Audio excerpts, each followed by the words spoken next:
Welcome to the Andy Social Podcast. My name is Andy, and far out. I'm so distracted. My phone's going off. Hi, hun. Do you want fish or pasta for dinner tonight? Thanks, Jess. I might pick fish, but I'll reply later. So much for a slick and well-rehearsed intro for this podcast. Anyway, hello, welcome. If you're listening to this podcast for the first time, I hope you enjoy this episode and go back and listen to some of the previous guests that I've had on. And a big thank you, as always, to everybody that's been listening week in and week out of this podcast. Is that the right term, week in and week out? I guess so. Anyway, this week's guest, I'm doing well, is Dave Langlands. Now, Dave is the bass player for Melbourne band The Eternal. And for anybody that's been listening to this podcast for a while now, will recall, I believe it's episode 14 or 16. No, it's episode 14. That's with Mark Kelson, who's the frontman of The Eternal. So it's cool to have another member of the band on the podcast. So in addition to being the bass player for The Eternal, Dave is also the venue and general manager of the Terminus Hotel in Fitzroy and also Foresters in Collingwood. So a few weeks ago, Dave was very kind and generous with his time and allowed me to sneak into Foresters before opening when I was in Melbourne a few weeks back. And we got chatting over beers. Dave has been heavy into the craft beer world for quite a number of years. He's involved in Moondog Craft Brewing, does a lot of exporting. He runs both of these pubs. He goes to a lot of expos, and he knows anything and everything about craft beer. So the majority of this episode, we talk about craft beer. We do talk about The Eternal a little bit, but a lot of this is beer loving fun. Now, even if you don't love beer, a big beer drinking fan, you should still get something out of this episode. It's a really, really good chat, and great to get some perspective of somebody that works in a different industry. It's really, really cool, and I hope that you enjoy it. Everything that we speak about is going to be in the show notes over at andysocial.net, so make sure you go there, as with all of my previous episodes. So anything that you're curious in checking out further, or you want to reach out to Dave or any of the previous guests, you can just go to andysocial.net and everything will be in that one spot for you. So with all of that dribble being dribbled out of my gob, enjoy this episode with Dave. By the way, what are we drinking? This beer that we're drinking is I haven't even had the reason I poured it, I'm fucking stoked we've got it on tap. It's from a brewery called Garage Project. It's a Kolsch, which is a German style beer. But the way that they did this was they're experimenting with all sorts of different things, and they're experimenting with music and its effect on fermentation. So they submerged a speaker in the fermentation vessel and played it 2 weeks worth of classical music that they had some classical music professor put together for them. And it was like when the fermentation started, it was like a romantic kind of music, and then it got a bit, when the fermentation started to ramp up, it got a bit like kind of more fast and interesting, and then kind of a nice docile music at the end. So they actually also did this similar beer, a dark beer called Dark Resonance, where they played it doom metal for 2 weeks. It's so cool. Surely some old school The Eternal be past it. Maybe. Apparently the guy that put the doom metal playlist together for the fermentation was some like crazy doom nut, and it was chronological without repeats of pretty much all of his favorite doom bands, and like it's a 2-week playlist. So wow, I don't think I don't know if I know. I don't think I own that much music, or even know that much music. But let alone doom metal. Wow. But yeah, so apparently like the it tastes cool. It tastes nice.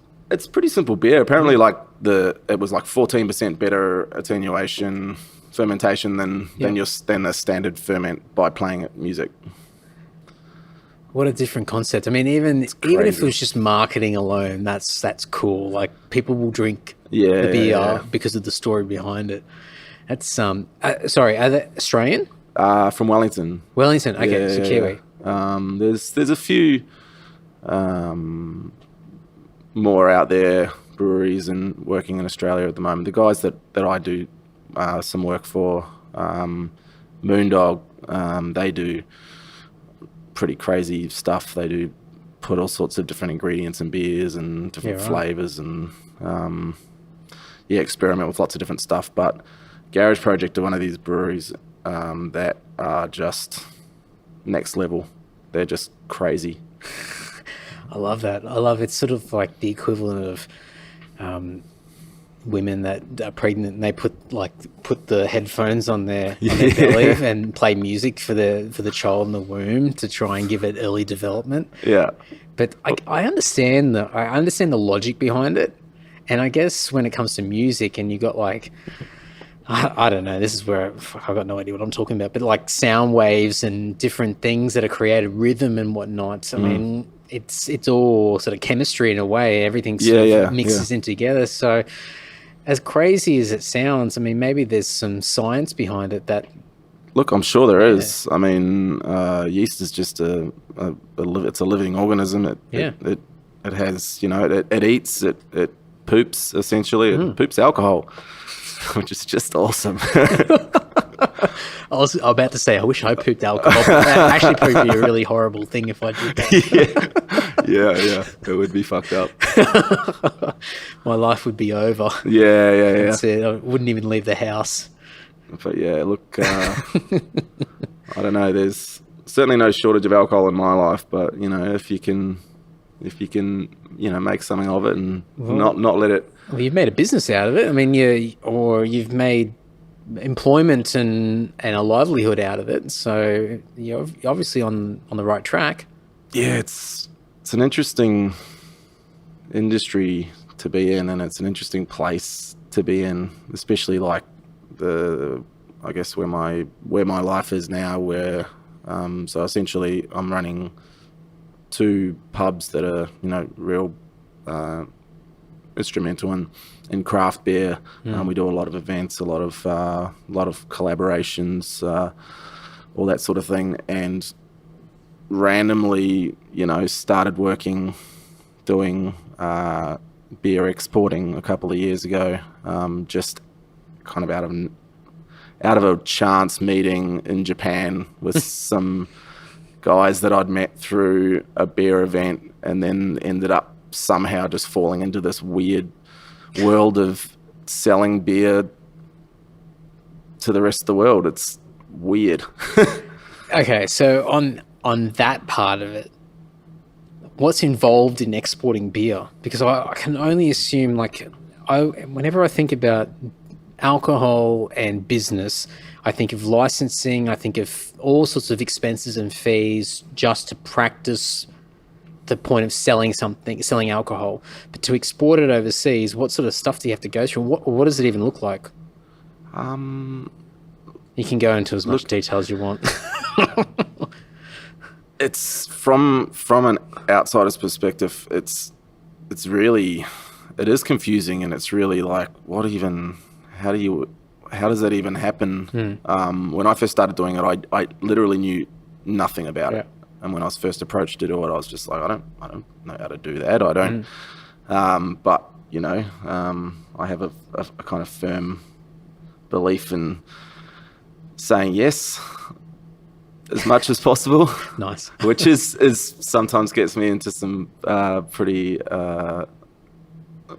heavy workloads, but it also allows me to do this crazy stuff. But exporting, essentially, I look after one brand at the moment. I used to look after a couple of different brands, but I will go into a market, do my research on what the market's like, what kind of who the players are in the market and that sort of thing, and then decide kind of which way to approach them, and then try to find people who will buy the beer. And if they buy the beer, then we go and do market visits. So I just got back from a festival in Beijing that we went to for a week, which was nice. An absolute trip. It was really, really cool. I can't even imagine. Like, I still haven't been to China. I'd love to go. I think just going there in general is such a massive shock to the system. But to go there with the expectation of trying to sell beer, is pretty cool. Yeah, it's funny. Like, beer people are pretty relaxed. It's not like really high business stuff. It's not like it's not even like going to sell wine or going to sell, I don't know, tractors or going to sell whatever the fuck you would normally be doing and that sort of thing. You've always got a beer in your hand. Yeah. Which really just... That's networking. It really helps stuff move along. So, you know, it's always really fun. The people are generally all really kind of relaxed and like most people that I know in the beer industry from like really varied backgrounds and varied stories of how they ended up getting there. Because no one, you know, when they're a kid goes, oh, I want to work in the beer industry. And if you do, then it's never, well, I assume it's slightly frowned upon by anybody else. Yeah, I mean, it's... Like, yeah, sure you do, kid. Yeah, I know, yeah. Also, you just want to get free booze or be a professional beer taster or whatever, which those jobs actually exist, which is just crazy. I don't think I've got the discipline to do that. No. It'd be like wine tasting, I assume, where you sort of... Well, I don't know about the spitting out side. You don't spit it. No? Yeah. Okay, right. We had... the AIBAs, the Australian International Beer Awards, were just on over Good Beer Week, which was last week. We had all the judges in here. It was the week before when they were judging all the beers, and they can't spit it out, so they get pissed. I mean, they're only drinking very small amounts, and they're trying to, like, you know, assess the beer it's really hard as much as possible, especially after a few beers. Like, you just lose I'm assuming you'd lose your perspective as to start separating, especially micro differences in taste and texture and aftertaste. Well, they're tasting, you know, of, say, the pale ale category is like 200 entrants in the pale ale category. I don't think they don't all taste everything. I think it's just score based, and then they average out the scores. I'm not entirely sure. I'm just making that up. Sounds good though. Yeah. Sounds like. But look, I know a few people that do the judging and the stewarding and all that kind of stuff for the awards. So I have a fair idea about how it works, but I've never actually been there for the tasting or for the judging or anything like that. It's interesting though. Like, you know, traditionally, all the stereotype of the wine tasting is that they would spit it out afterwards.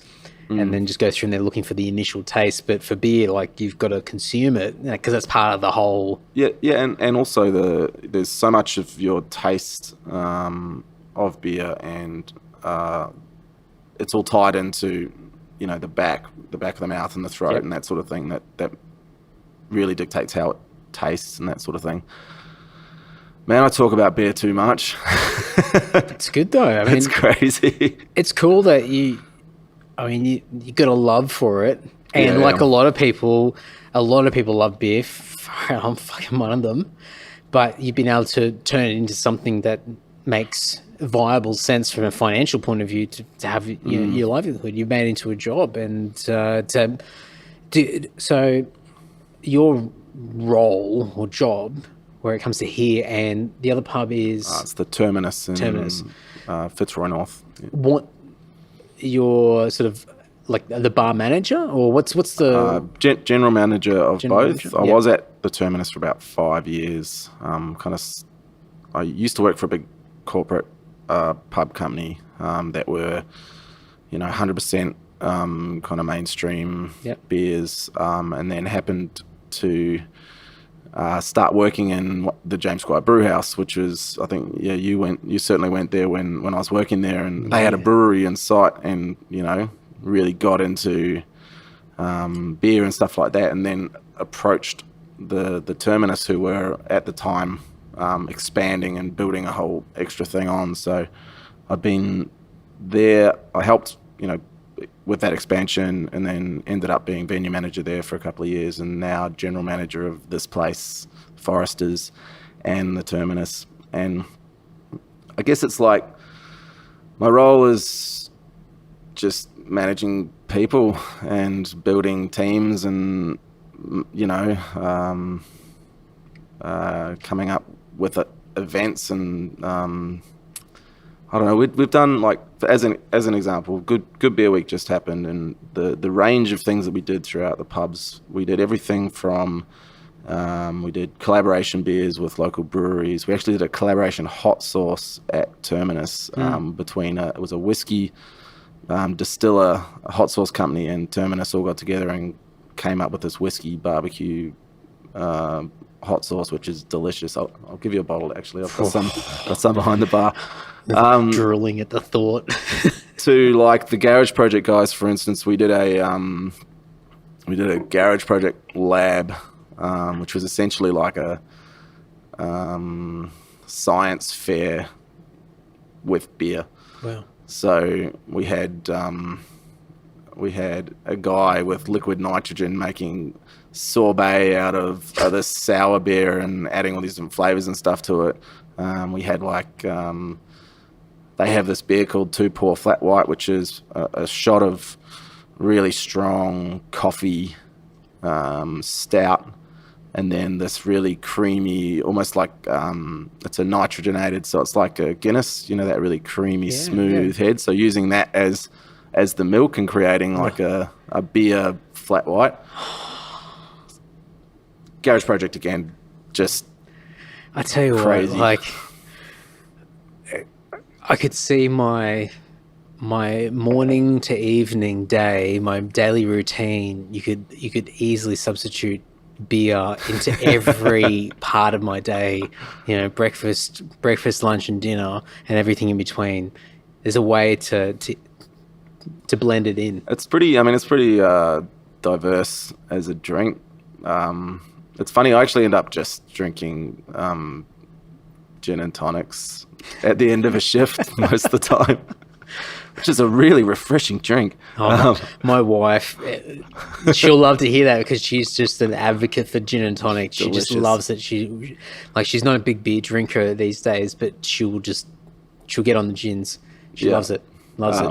Refreshing. And, like beer is, it's what I do every day, all day. So you got to balance it out somehow. I really don't. I mean, I actually don't drink that much. Like, really, it's. I mean, I wouldn't be able to get anything done if I did. Considering you're around it so much, because if you think about when going back to, like, if you're a kid and you said, I want to work, in the craft beer industry, or want to export beer or something to do with beer, and then it's like, okay, well, you just want to be able to drink beer. And so if you think about, the best job ever would be to work in a brewery or whatever, because I can drink heaps of beer. No, it's brewing not, is it's I mean, all the brewers that know me, brewing is like cleaning 95% of the time. Yeah. It's just cleaning big stainless steel tanks. Well, there's a beer company out in Perth called Nail. Yep, I know Nail. And I spoke with John, who's the owner of Nail. I know John, yep. And we checked out their warehouse, and they share it with Feral. Yep. And walked in, and he just said straight away, he says, I'm so sorry. He says, it smells like shit in here.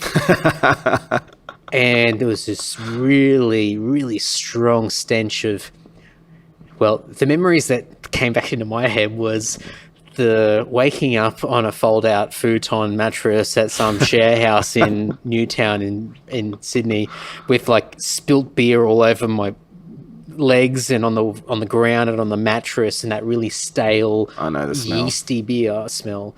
And smells like that here on a Sunday morning. I can only imagine. Yeah. But that's where it takes the glamour out of it. Yeah. But for him, like, I mean, and I was really impressed with their setup. Like, yeah, really, they do great beer. He was in Beijing at the festival. Yeah, right. That we're at as well. Cool. They make great beer. So do Feral. Feral do amazing, as well. Amazing stuff, and are just a good people. Yeah. And I think like going back to, like the beer industry or any industry really, but this industry in particular, it's actually not about the beer. Like, I mean, it is, but I mean, at the end of the day, beer is just a carbonated alcoholic beverage. You can say how life-changing a beer is, or you can play fucking doom metal to it, or you can do, you know, any of the crazy things and make a big deal out of it. But it's just a carbonated beverage. It's the people in the industry that make it so appealing to work in and to be a part of, and to be a punter and that sort of thing. Do you think with craft beer these days, and that's why part of the reason why craft beer is so popular is that it's so personalized? So every craft beer brand has got this unique story behind it. Yeah. There's a picture that's been painted, so people will rock up to a bar, they look at all the symbols on the taps and everything, and they'll gravitate towards a beer because they identify with it because of the story behind the beer itself. So for me, like, I met with John from Nail and went to the warehouse, and he gave me, you know, we had a beer, and then he gave me some extras when I left, and he told me about his story, and they put on the website and all his background. But then suddenly I became like, for me, I felt like a team player behind Nail, and I'm like, man, you got to get Nail to the East Coast. You got to. I know it's in little pockets of places. We've had it here a few times. Yeah, and it's like, I'll push hard. And, I'll do whatever I can to help. And you become, it's almost like a sporting team. Yeah, you become a sporting team, and you can identify with it. You link in with it, and you run with it, and it's so cool. And I think craft beer, and that's probably why it's so popular these days. It's not so much about literally the microscopic taste differences and the blends and how it hits the back of your throat like these professional beer tasters would rate it. It's more about the experiences behind it and the story and the philosophy and everything. Yeah, I think it's probably part of a wider trend in just the way that people are doing things these days, where people, we've been fed. I mean, capitalism is this mass-produced culture, and people are so disillusioned with the way they're being marketed to, and really turning off from that sort of thing. And people want to, connect to something. It's happening in wine. It's happening in food. People want to be able to tell a story.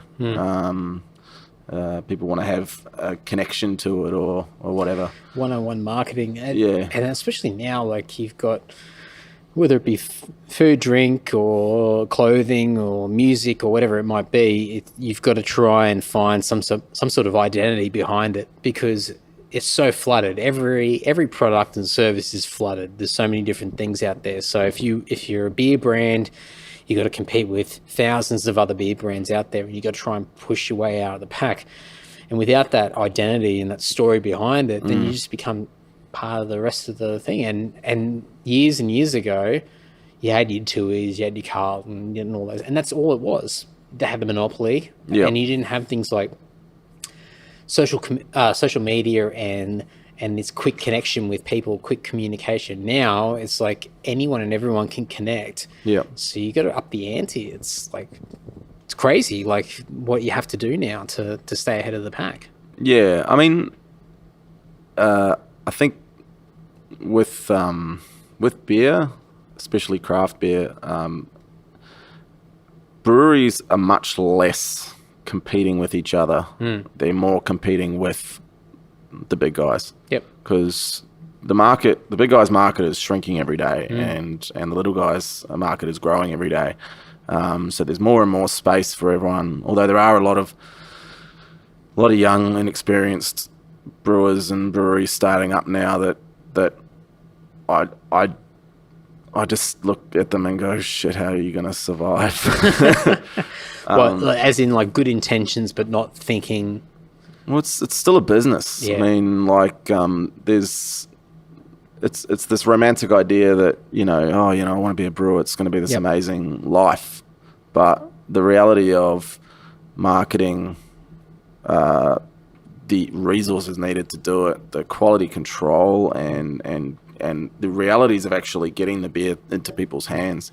You really do need to know to a certain extent what you're doing, or at least have people around you that know. Yeah. I mean, it actually doesn't matter how good your beer is. Product placement. Just everything. Everything. It's insane. I know some, really, really great breweries that I don't see ever getting past the level that they're at the moment, and never really growing. And then I know some other ones that are Nothing huge, and special. When they're fine. Yeah, they're okay. They're good, but they're not amazing. But what they've done right is they've marketed right. They've told the story right. They've connected with they've connected with something in people. There's a local example, Thunder Road, for instance. Yep. Nothing about their beer is really clean and well made and perfect, but nothing about them, the people, or anything about them is necessarily that likable or good. But they're fucking everywhere. It's crazy, because they have a really professional operation as far as the way that they get stuff out there and stuff.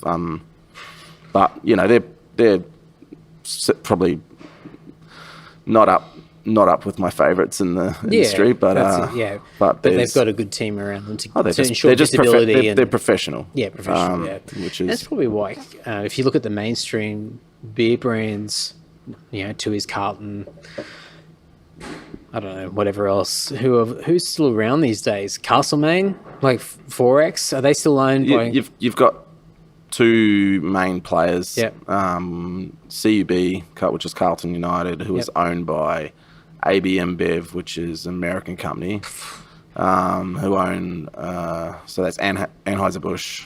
They own pretty much half of the beer in the world. It's incredible. And then you've got Lion Nathan, who's a New Zealand company owned by Kirin in Japan. They've got Tiger as well? Oh, man, they've got so many brands, I have no idea. Yeah. They own James Squire, Little Creatures. Right. They also own a couple of really great craft breweries. Little Creatures as well? Yeah. Wow. They've just bought Panhead in New Zealand. I think they have a part ownership of Tuatara. They're always looking. Wow. And then there's like a few small ones like Coca-Cola and Asahi. Asahi own Mountain Goat just up the road there. Really? Fuck. And they're the big guys. Although the Mountain Goat guys, even though they're owned by Asahi now, are still absolutely killing it and are just the best people. Great brewers. Awesome company. Just really, they're still very much within the fold of. Well, on the topic of big boys buying out smaller breweries over time, see whether you can confirm or dispel the myth. So when it comes to James Squire, and you can answer this any way you want, did the taste change when they were acquired by a larger brewery? I think they were.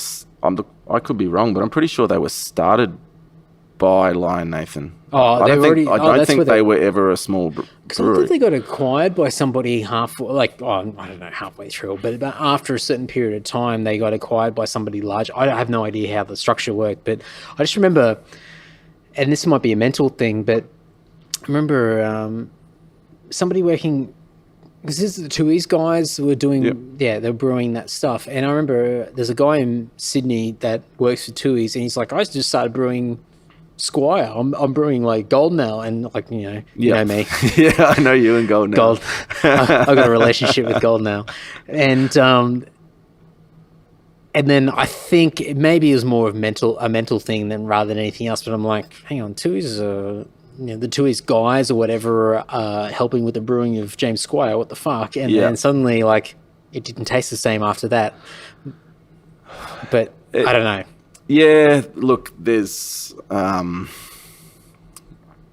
constant debate on, Facebook beer groups and threads and all that kind of shit, that as soon as, a brewery sells, or as soon as a brewery scales up to a point where they are being, contracted out to massive scale breweries and that kind of stuff, that everything changes and it's all fucked. The answer is yes and no. Yeah, okay. It depends completely on. I mean, like I said with Mountain Goat, I don't think that their quality is dipped at all. If anything, their consistency's gone up. They're in more places. I can get their beer in more places, which is great. The seasonal specialty one-off beers and stuff that they're creating are the best they've ever created. Cool. They just won best for one of their IPAs, just won best IPA at the AIBA's, the trophy, and they also won the Pale Ale trophy as well. Actually, yeah, no, I'm pretty sure they got that. They're absolutely killing it. But it has happened, and I've seen it happen to other breweries that get picked up, and everything turns to shit. Matilda Bay, who make Fat Yak, they used to be independent. They got bought up by CUB, and I mean, Matilda Bay brand and Fat Yak and all of that is just, I don't even know what to say about it. I don't like to shit on any. No, well, they got quite a few beers under their belt. I mean, as far as different products go, and I mean, I was at the Virgin Lounge last night, and the beers they got on selection, they must have some affiliation with them, and so they got Fat Yak, Lazy Yak, and Minimum Chips. Oh, and then they got Wild Yak as well. Yeah. And they're okay. Like they're fine. Not bad. But I do remember. I remember 8 odd years ago drinking a pint of Fat Yak for the first time in Brisbane. Before a show, and I remember just being absolutely knocked off my socks with how strong that taste was, and then the aftertaste. It used to be really bold. Yeah, really bold. And then now drinking it and not having that same feeling, and then I always put it down to my taste buds are getting used to it, but maybe there's more to it. Maybe it's just a different brewing method after they've sort of scaled up. And well, that's probably part of it, is that your taste buds have changed. Beer to me is it's like a moment in time, and it's a time and a place. It's the way a beer tastes to me today, for instance, versus how it tasted to me last night when I had a couple too many. It's different because, obviously it's the day after and beer tastes different. Beer on so many different factors that, I had this, there's a local brewery, Boat Rocker, who just produce amazing beer. I had one of their beers it was a orange Berliner Weiss, so sour beer. Really refreshing and light and delicious. I had one in my backyard on a hot day and was just sitting there thinking, this is the best beer I've ever had.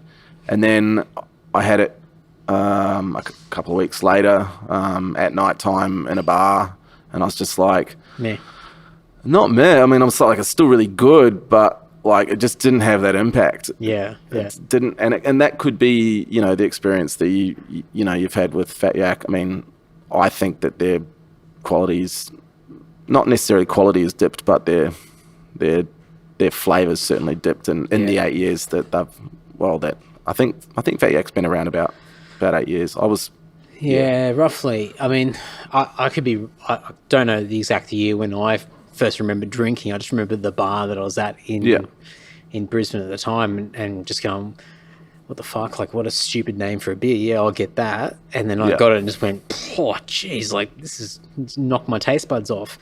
But yeah, it was, and going back to what you said about, it's not so much about the beer, it's the experience, it's where you were at that point in time, and I can remember where I was and what I was doing at that point in time, and it's about making that experience. And then I'm sort of looking around here, and you got this like old school place, it's been around for God knows how long, 150 years. 1868 was built.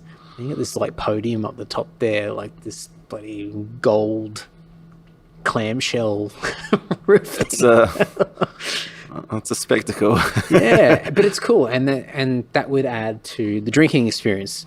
You get a beer, and you hear with people, and the vibe and whatnot adds to how the beer tastes. Yeah. And as you said, being in the backyard on a hot day, drinking a particular type of beer is going to give you a different experience to you drinking that beer at night when the weather's different.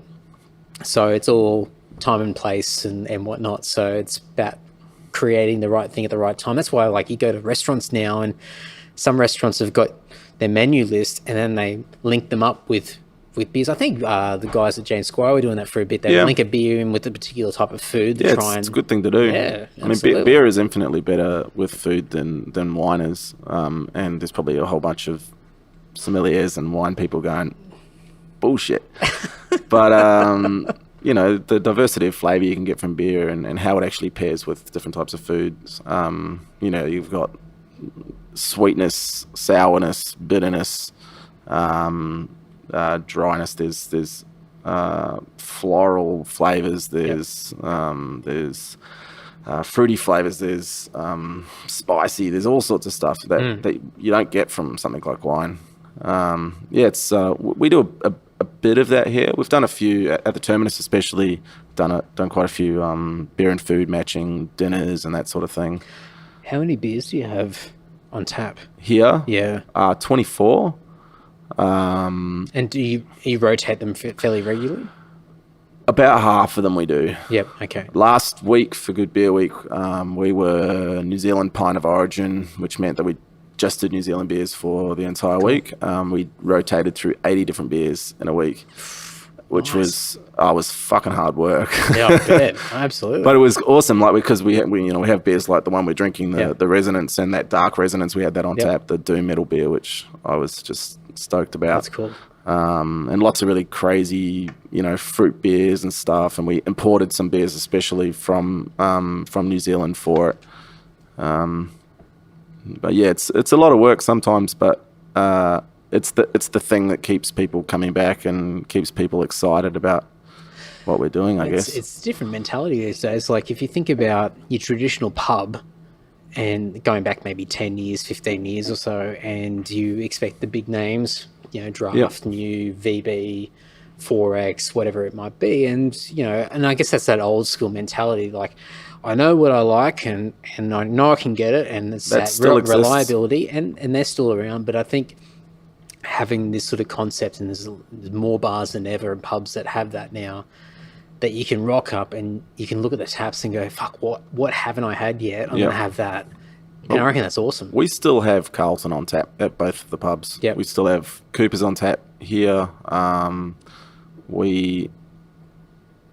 With all of this that we do and what's going on, the last thing that I want to do, because essentially, like, I'm a publican. It's I've been doing it for 9-10 years now. In the management side of things, I've been working in hospitality since I left home. And the last thing you want to do when someone walks into your pub is to alienate them, tell them they're wrong. I mean, even if you have a beer, a locally made lager that tastes just like Carlton, they want fucking Carlton. Yeah, that's it. And, we don't have every single product that they might want. We don't have Pure Blonde or Crown Lager or anything, but we've got Carlton on tap and we've got Corona in the fridge because that makes people happy. It covers a few bases. Yeah, that's it. And you don't want to tell people they're wrong for... Oh, that's it. Especially if you've got a group, like they're out for dinner or going to come out for a party or whatever, and you might have like 8 out of the 10 people that will absolutely all over craft beers, and you've got 2 guys that probably never... 2 guys or girls, I should say, or equate it, but that don't know a lot about it. Yeah. You got to cater for them as well. You got to make them feel like they're part of it and that they're welcome here, and you don't want it to be too over. I mean, I've been places where, from a food point of view, you go somewhere and you just look at the menu and go, oh, fuck, I don't even understand half the things on the menu, let alone like whether I'll like them or not. And then you sort of look at a few things and they seem a little bit more simplistic in description. You go, oh yeah, I think I'll like that. And so it's that catering for all people, and that Yeah. I mean that's business. Well, 101. it is, especially in this particular industry. It's not like you don't want to be like catering to lowest common denominator, but you want to be able to, like you say, when you've got a big group of people, have something for those people that aren't super adventurous. I mean, we have a Palmer on at both pubs. We'd never take it off. It's our biggest seller. We do simple, burgers and steaks and just good pub Nice. food. But Yeah. then we have stuff that's a little bit more interesting. We do slightly more, I guess, restaurant style food as well to for those people who want something a little bit more exciting or interesting. Or, Add to the experience, I guess. Yeah. Cool. Well, I'm looking at the time, I'm keeping an eye on it, but I'm going to ask you a couple of stock standard questions before we wrap up. Yeah, sweet, man. So we've got to touch on the Eternal really Yep. quickly. When the hell's the next album coming out? Soon. It's in the process of being mixed at the moment. Yep, cool. Mark and Richie, Richie? Yeah. So Richie, who Join the joined ranks? Yeah, Nice. who's an absolute legend, Yeah. and he is also incredibly talented on the recording and mixing and production side of things. So him and Mark are just like bouncing off each other like crazy. So they're in the mixing process at the moment. So I can't give you an exact timeline because I won't hold you to it. well, the first song took weeks to do because it was a 20-minute song. Yeah. Like we've pretty much taken with this album. We just kind of realized that we're not writing. No one's writing music for the radio anymore. Well, some people are. But we're not. For the most part now. Yeah. Yeah. So let's just do a 20-minute epic doom song. If it makes sense for you guys, then why not? Exactly. But are you, because I remember talking to Mark, I don't even know when the hell I talked to him for this podcast, but it was a long time ago now. And I think he was sort of in the earlier stages of putting it all together. And he was talking about how you guys sort of went off on not a tangent, but you went off on a path where it was a lot more sort of lighter ambient sort of stuff. And now going back, not completely, but to more of a heavier, doomy sort of sound. Is that where it still is now, or like are you going towards it's much heavier now. The latest album's a lot heavier than the last one, which was a lot heavier than the one before that. We kind of had this. I think we needed to get it out of our system. We kind of had a bit of a foray into just classic rock for it was very sort of 70s. Yeah. And that's when we all love 70s rock, big drums, big John Bonham big drums, British and and big guitar solos and stuff like that. We love that shit. But now now we're going back to what I guess where the band started, which was essentially melodic doom metal. There is still there's still a real melodic element to it, but it's heaps heavier, lots more big syncopated riffs. We've got I got a 5-string bass for it, so we're going down to B for it, so it's nice, low, heavy. Yeah, cool. And we've got obviously was collaborating with Martin who was on the used to be an Alternative 4. He was Cradle of Filth, My Dying Bride. So he's an incredible musician. Collaborating with some I think we had a violin player doing some stuff. We've got obviously Richie having a much bigger role. So it's a real collaboration, and it's a real dark, doomy, awesome sounding album. I can't wait to do it. We've also got a Ice House cover on there as well, which I may or may not have heard an early demo of that quite some time ago, but which I'm so stoked about because Ice House are one of my all-time favorite Australian bands. They're so good. My first reaction was to Mark was you can't, because that was a song that I was trying to pitch the rest of the guys in our band to cover, which wouldn't have worked for us. It was just not the style, and this song totally fits in to what you guys do. It's perfect. It is so good. Brooding, slow, Just really sort of moody song. Anyway, we're going to leave that at that, but it is cool from what I heard from a while back. But, so we'll have that. I mean, it'll be out soon. Relatively soon. All right, cool. Well, we'll pending release, but that's cool. But thanks for having me. Thanks for giving me a beer and sure really extremely tasty drop. More. Yes. And thank you so much. Hey, thank you, man. It's been fun. Mad. Cool. Thanks, everyone. AndySocial.net is the place to find everything we spoke about in this episode, or if you want to reach out to Dave as well, his details will be there. As per all of the guests that I've had on the podcast to date, you can go over to AndySocial.net, try and keep them in the one spot, make it nice and easy for you guys. Now, I'm going to wrap this up. This is going to be a very short outro. Rate and review on iTunes. Share these links around. Thank you so much for listening. I'll be back next week with another episode, and until then, take care and ta-ta.